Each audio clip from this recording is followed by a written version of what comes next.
This is Debt Free in 30, where every week we talk to industry experts about debt, money, and personal finance. Here's your host, Doug Hoyes. For most Canadians, a mortgage is something that takes 25 years to pay off. So what would you think of a guy who managed to pay off his mortgage in just 3 years and 2 months? You know who I'm talking about because I interviewed him back on show number 81. Sean Cooper became something of a media sensation for, as he put it, burning his mortgage. I say he became a media sensation because some people viewed him as an inspiration because he lived frugally and paid off his $255,000 mortgage quickly. Other people had the opposite view. They said what Sean did wasn't realistic for the average person. During those 3 years that Sean worked to pay off his mortgage, he was fortunate in that while he was going to school, he was able to live with his family and work part-time jobs, so he graduated with no student loan debt, and he was single, so he was able to work multiple jobs, often up to 80 hours a week, to make the money necessary to pay off his mortgage quickly. I remember seeing his story first on CBC, and I very clearly remember the follow-up article on that CBC ran covering the reaction to his story because I was interviewed for it. I'll put links to both of those stories in the show notes to this podcast over at hoyes.com. The second CBC story was titled, Sean Cooper Pays Off Mortgage in 3 Years and Earns Online Hate. And he did. One reader is quoted as saying, "What is he going to do next? Buy a car and sell one of his kidneys to pay for it?" When I was asked for my opinion, I said that I applauded Sean Cooper's accomplishment, but his extreme methods are out of reach for many.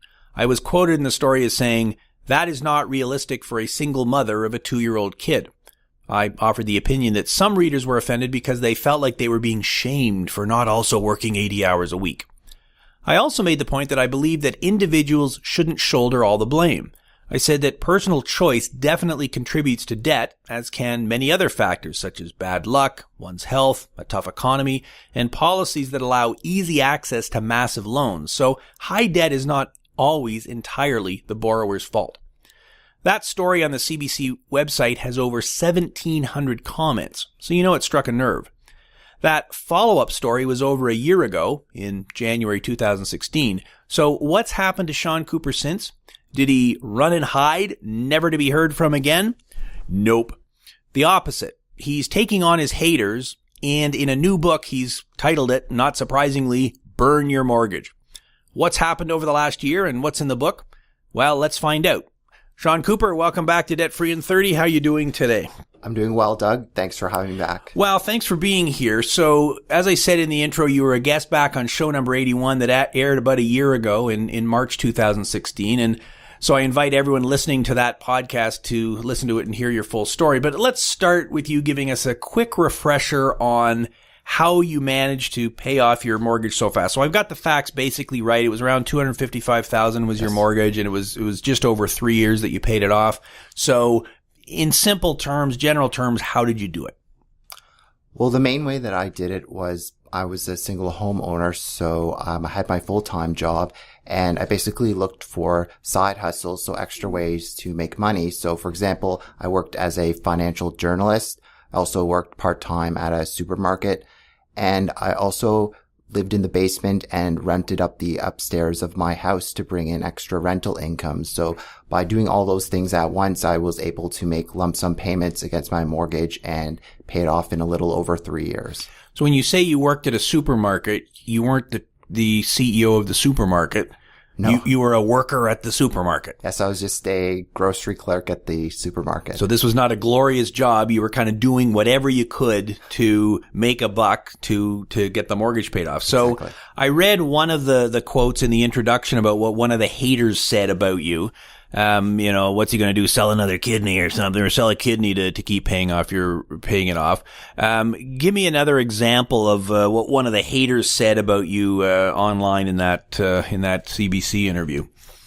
Well, another comment that I received was, it said, "Yet another privileged white man bragging about how he did it on his own. But did anyone notice how big his down payment was, or the fact that he has a $75,000 full-time job?"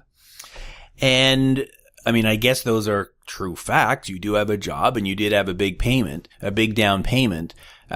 So address that then. The down payment that you had, how long did it take you to accumulate that down payment?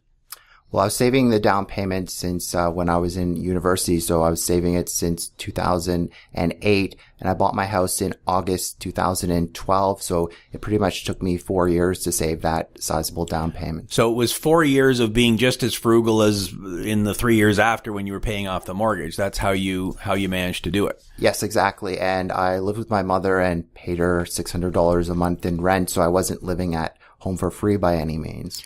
But you were still able to save some money. So, yes. Okay, so we got all these haters out there. And like I said, I remember seeing the article and being quoted in it as well. So with all these people taking a run at you, why then would you put yourself out there again and decide to write a book about it?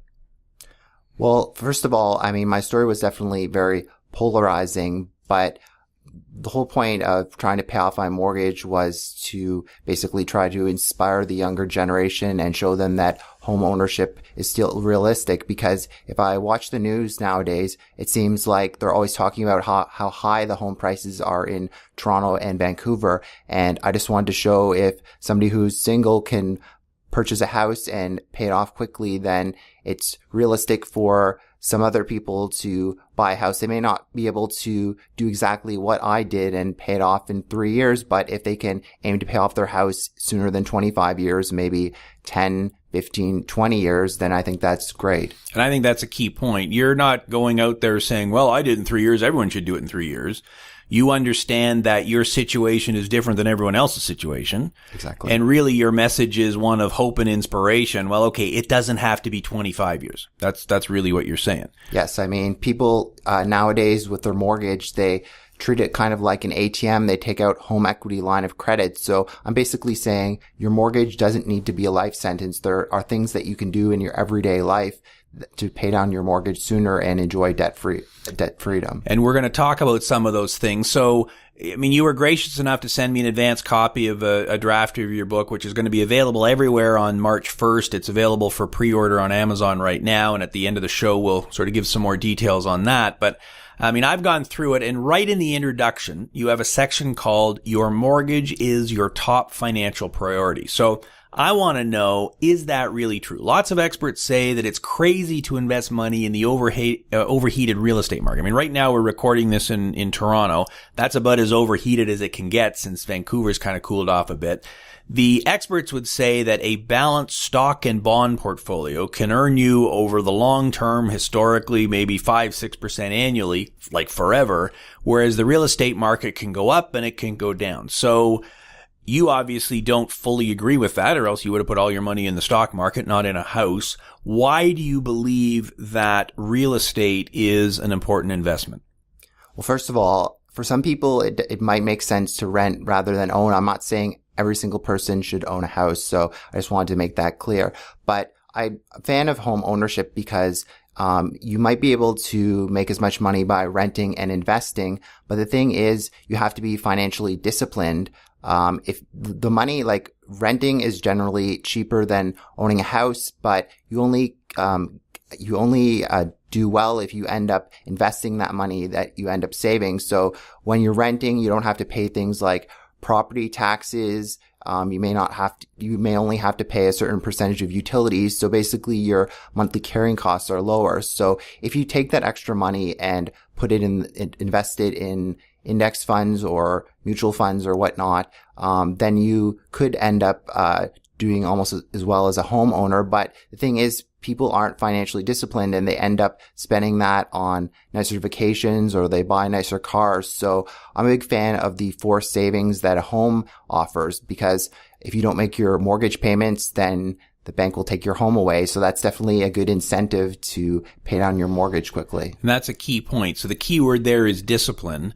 And it becomes, in effect, an automatic savings plan then. If I have to make my mortgage payment every month, like you say, if I don't make it, I'm getting kicked out of my house. Exactly. Whereas, okay, am I going to put the money into my stock fund, my mutual fund, my RSP, whatever this month? Well, maybe I won't. Maybe I'll go on a vacation. I've got more leeway. And so one of your central points then is, yeah, with a house, you've got no choice. You've got to make the payments. So On that same point then, so let's say I've bought a house. You obviously are an advocate of getting it paid down as quickly as possible. Yes. So let me take the alternate point of view here and say, oh, you're crazy, Sean, because the interest rates today are really, really low on a mortgage.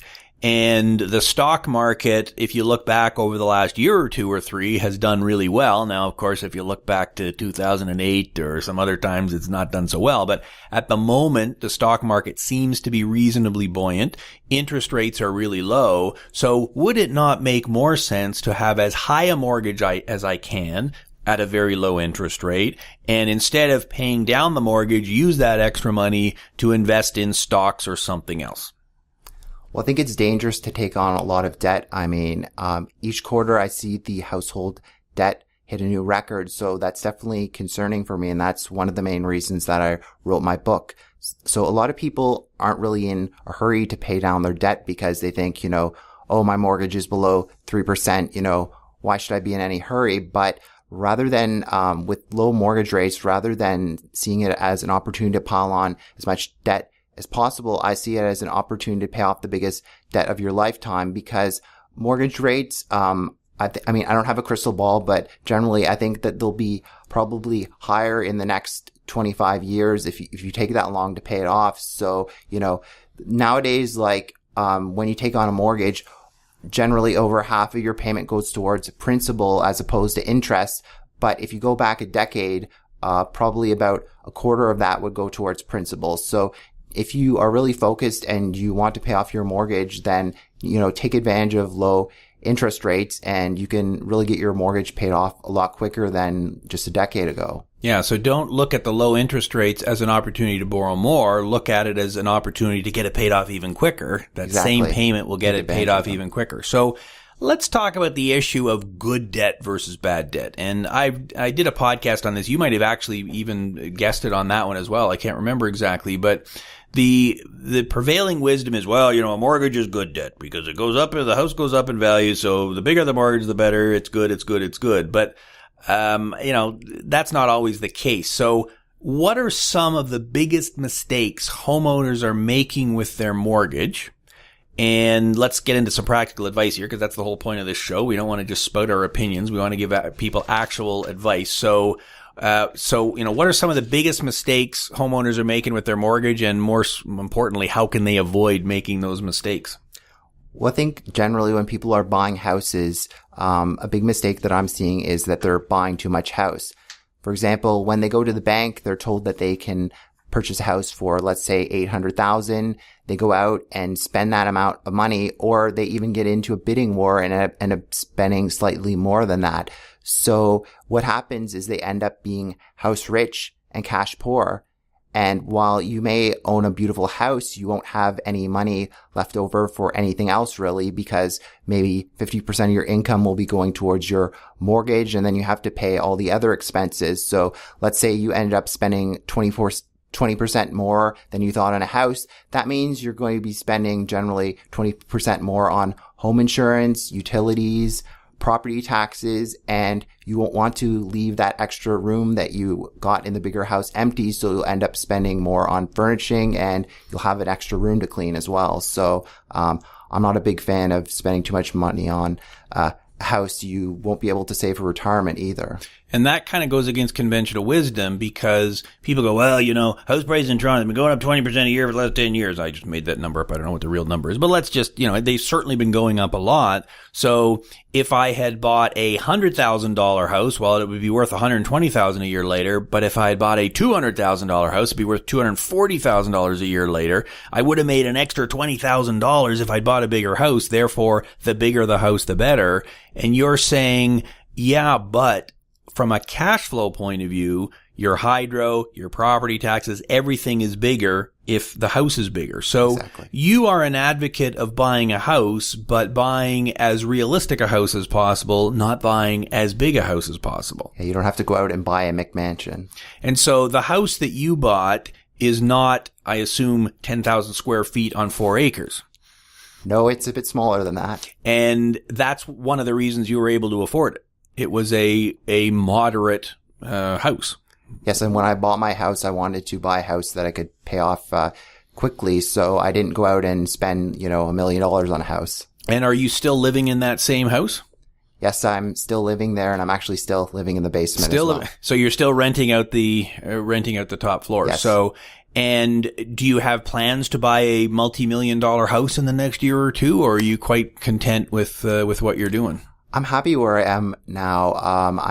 Personally, I have like 85-90% of my net worth tied up in real estate. So I'm trying to kind of diversify in some more liquid investments. So I'm basically, when I was paying down my mortgage, I wasn't able to maximize my TFSA. So what I'm doing is I'm taking the old amount of money that I used to put towards my mortgage and I'm putting that in my TFSA. So I'm kind of taking the approach that a renter would take. Gotcha. Because I see what you're saying. So step one was to get the mortgage paid off. But now that I'm freeing up cash, I don't necessarily in fact, you don't need to go out and buy an even bigger house now so that I'm always completely, like you say, house rich and cash poor. Let's take that extra money, put it into the other investments, which I guess kind of comes back to what we were saying earlier about the experts who say you should be diversifying. Well, you actually agree with that. Okay, I got the house paid off. Great. Now I can go on to the next step. So, Exactly. So let's talk about your book. It's called Burn Your Mortgage, and there's the famous clip of you on the CBC there, burning your mortgage. And what does burning your mortgage mean? Where does that whole phrase come from? Why do people burn their mortgage? Is it just a cool thing to do? Is it a tradition? What is it? Well, actually, I saw an old episode of All in the Family where Archie Bunker actually had a mortgage burning party. So that's kind of was always in the back of my mind. And I guess it's just, symbolically, it's your moment of achieving financial freedom. So, paying off your mortgage, especially this day and age, is, difficult with how much debt people are taking on. So I think it's, a good thing to celebrate. So it was pretty cool. Wow, and it got you on TV too. So it was definitely a good thing. So the book Burn Your Mortgage is divided into 3 parts, and I want to give people kind of a taste for what they'll get when they actually read the whole book. So tell me about part 1. Part 1, I summarize it as being tools to set yourself up for financial freedom. So give me a taste of some of the things that you're talking about in that first part. What do you mean by tools? What do you mean by financial freedom? Well, my book, you don't have to own a house to benefit from it. You might be a first-time home buyer or be a renter who wants to get into the market. So basically, in order to purchase a house, you have to have all your finances in order. So if you have a lot of credit card debt, it doesn't make sense for you to go out and buy a house and take on a mortgage and more debt. So it's about getting your financial house in order. So for example, I've talked about at the beginning of the book, setting a goal, because for so many people, what keeps them from being homeowners is they're not able to come up with that down payment. So by setting yourself a specific goal, by setting yourself a specific goal of how you're going to come up with your down payment, I find that effective. So basically say, I want to buy a house in, for example, 3 years time, and I'm going to save, for example, a $60,000 down payment, and then figure out exactly how much from each paycheck you need to save to reach that down payment. Because $60,000 on its own seems pretty like a massive amount of money, but kind of breaking it down into smaller amounts, it makes it seem less intimidating. So what you're really talking about is financial money management principles that apply in lots of different cases. I can save money. It might be to buy a house, but it might be to save for retirement. It might be to go on a vacation. It could be for anything. Those same principles apply in all cases. So, and you're right, it's the old joke, what's the best way to eat an elephant? Well, one bite at a time. So $60,000, if you wanted to save that over 3 years, well, that's $20,000 a year. That's $10,000 in 6 months. That's $5,000 in 3 months. Is that realistic? Well, it depends on your situation and so on. But it's a lot easier to save $5,000 in 3 months than $60,000, I guess. So really, the first part of the book, you are laying the groundwork for basic financial principles anyone can use. So you don't have to be a homeowner. You don't even have to want to buy a home, I guess. These are principles that will work for anyone who wants to get their financial life in order. Exactly. Everyone will benefit from reading the first part of the book. So then the second part of the book, which I would summarize as being, home buying and mortgages. Obviously this is a section much more geared towards people who want to buy a house or and obviously you're going to need a mortgage to do it. So what are the kind of areas that get covered in part 2, the home buying and mortgages section? Well, I kind of walk people through the whole situation of purchasing a house and things to look at. So, for example, some people have to make big decisions like living in an urban area or suburban. And then, of course, you have to decide on property types. So condo, townhouse, or detached house. So I kind of look at the pros and cons of that. And then I go through the list of needs and wants when you're a home buyer, because I find a lot of people nowadays are getting needs and wants mixed up. For example, things like granite countertops, stainless steel appliances. People seem to be putting that on the needs list rather than the wants list. So it's kind of taking a big picture approach to buying a house and seeing exactly, if you want those things, how much money it's going to cost you, but it's going to be a trade-off because it's going to take you that much longer to pay off your mortgage. So it's just kind of taking a big picture overview of your finances. Yeah, and it's a good point. I mean, you can buy a house with whatever the opposite of granite countertops is. That doesn't mean 5 years from now you can't remodel and put granite countertops in. You've got the house paid for at that point. You've got extra money then, but start as slowly as you can with as inexpensive a house as you can and let it build from there. And I never thought about that whole decision-making process about, urban or rural or what. I mean, we're recording this in my Toronto office, which is at Yonge and King, right smack in downtown. And, to come to this office every day, obviously it would be easier if you lived in a condo, just up the street. But there are pros and cons to that. You're living in a much smaller place. You're living in some 600 square foot place as opposed to a 1,500 square foot, 2,000 square foot house that you could live in if you went out to, Etobicoke or Oshawa or wherever and commuted in. So you're saying those are things you must specifically think about. And a lot of people don't. It's like, oh, I want that great house without thinking, what are my commuting costs going to be? What's my commuting time going to be? So you're advocating, in effect, take a blank sheet of paper and write down all of those different factors. That's really what you're saying. Yes, I mean, buying a house is probably the biggest financial transaction of your lifetime. So I think you should definitely spend a reasonable amount of time before making that decision. It shouldn't just be made on a whim. Yeah, more time than you spend to pick a pair of jeans probably would be good advice. So I agree with that. So part number 3 then is how to protect yourself as a homeowner. So you've bought the house, you're well on your way to getting it paid off. What do you mean by protect yourself? What are the kind of things you talk about in that section? Well, I talk about, first of all, home insurance and go over the basics of that. And I also talk about the matrimonial home because, unfortunately, divorce nowadays is kind of a reality of life. So I just kind of lay out a few scenarios. And I think people really need to think about, what were to happen if I were to, if my marriage or relationship were to not work out, and perhaps consider getting a prenup agreement rather than having it a surprise at the end of the day. So it is kind of planning out your finances in advance rather than having it be a big surprise if something ends up happening later on in life. Well, and things like, what if I lose my job? Exactly. What if I get sick? What if? So think of those things in advance. Expect the best, but prepare for the worst is really what you're saying. So you kind of touched on a bit earlier, but I want to make sure we've hit the point because of course this show is called Debt Free in 30. We talk about debt and getting out of debt. Your specialty or what your book is about is getting out of mortgage debt, but obviously there's a whole bunch of other kinds of debt too. So what would be your advice for someone who currently has debt? They've got credit cards or bank loans and someday they want to own a home. Is there a strategy that you would be suggesting for someone in that situation? Well, first of all, if you have any high interest debt, whether it's credit card debt or payday loans, definitely focus on paying that off first and foremost. So 2 popular ways to pay down debt are the debt avalanche and debt snowball methods.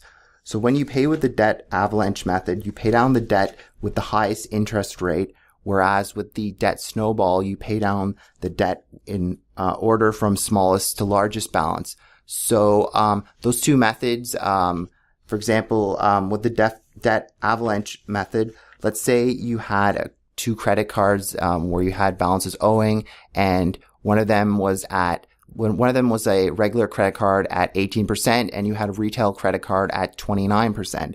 So you would focus on paying off the retail credit card at 29% because it's costing you the most since it has the highest interest rate. But for some people, they find it more motivating to pay off the debt with the smallest balance because they can kind of let's say they owed balances on 3 different credit cards. They can kind of knock off the lowest one, then the next lowest one, and next lowest one after that. And it's just motivating for them to, get rid of one debt at a time. So basically, I would say pick the one that works best for you. And at the end of the day, as long as you reach debt freedom, that's all that matters.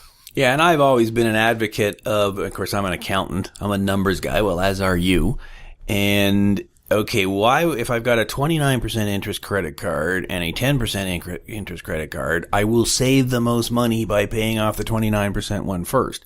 But you are right. There are those who would advocate that, well, but this is also a psychological thing. And if I can see that I'm knocking off even, I've got that $200 old cell phone bill.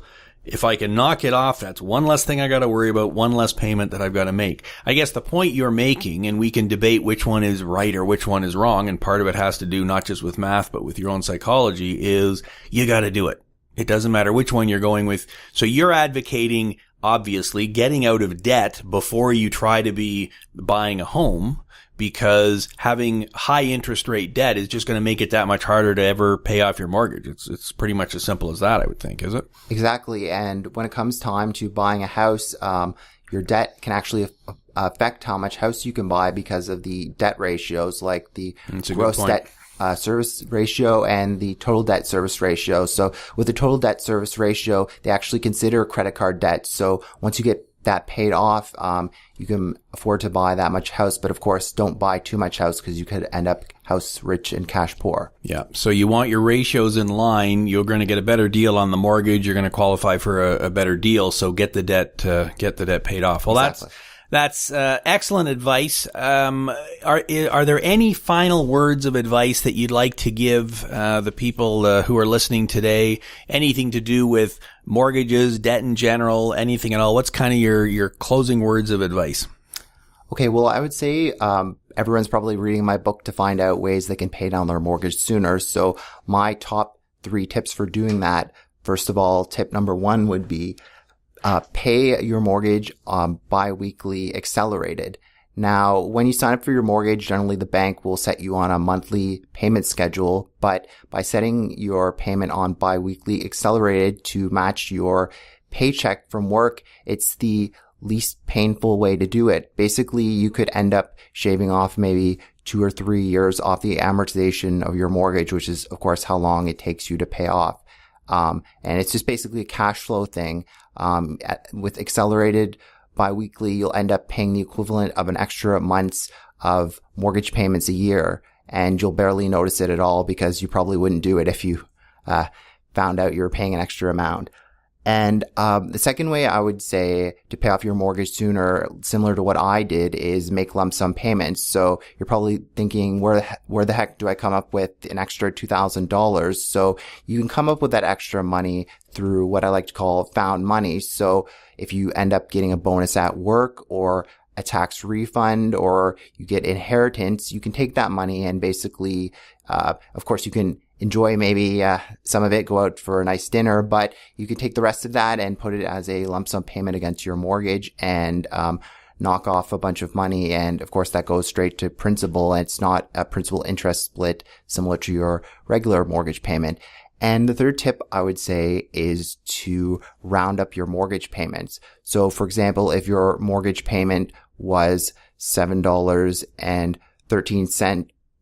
your mortgage payment was $713, by rounding it up to $725, it's only an extra $12, and that extra $12 from your mortgage payment will really make a big difference over the life of your mortgage and save you a ton of interest and perhaps pay it off 2 or 3 years earlier. So it's all about looking for ways to find extra money without affecting your lifestyle and reach that financial freedom that much sooner.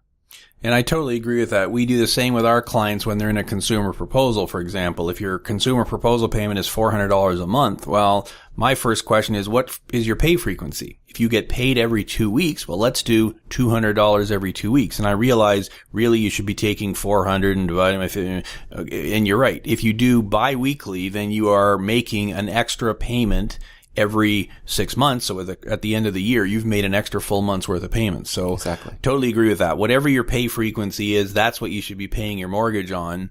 But don't, divide it out so that you're actually paying more. And you're right. You're not going to notice it. Okay. Every paycheck, this much comes off, and it makes it much easier. So excellent. Well, I think those are fantastic pieces of advice to close it. Make your mortgage payments based on your pay frequency, make lump sum payments, and then round up your mortgage payments. So that's fantastic advice. Sean, thanks very much for being here.